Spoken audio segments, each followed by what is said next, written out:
Hello, everyone. Today I'm going to be talking about something that is a really important issue, especially to me, but it is often overlooked, and that is the gender gap and misogyny in medical research. So, I looked at an article published by the National Library of Medicine, and it's called Sex Inequalities in Medical Research, a Systemic Scoping Review of the Literature. So, I'm just going to dive into things that I found were particularly interesting, or they really struck a chord with me, or maybe even shocked me. The first thing that I want to talk about is that this problem is deeply rooted in history. So, for a long time, medical research was done almost entirely on men.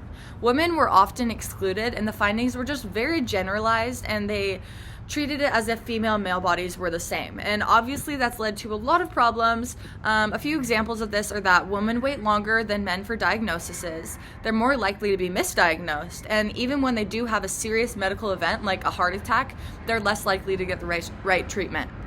One of the biggest reasons is that women are still underrepresented in medical research, and even when they are included, the results often aren't analyzed or reported by gender. So it's very frustrating to read about this when you realize that women are so different, and women do run the world. They make up over half of the world's population, so it's really frustrating that it feels like women are just an afterthought.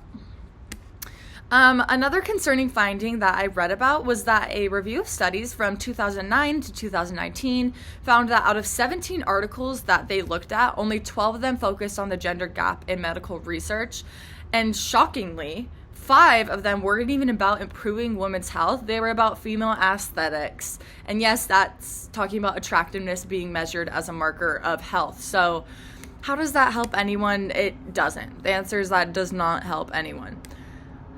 So another thing that I thought was really interesting is that it's not just about representation. There is still a lingering bias in how women's health issues are perceived.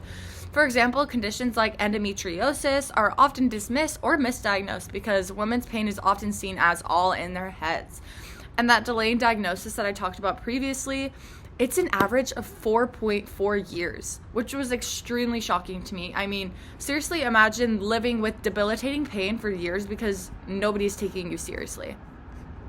So 3 things that I found need to change is that 1, we need to include more women in medical research. 2, we need to analyze and report results by gender. Don't lump us all together. And then 3, we need to challenge outdated misogynistic ideas in medicine and education. Doctors learn from the system that they're trained in, so we just need to make sure that that system values women equally. I truly do believe that there will be change and that this next generation will have it better than we do now. I think a lot of people are passionate about this issue, and I think it's something that just needs to have more awareness or more attention brought to it. So I am excited about what the future holds, and I have a lot of hope for how the system is going to change. Thank you for listening. I hope this was informative.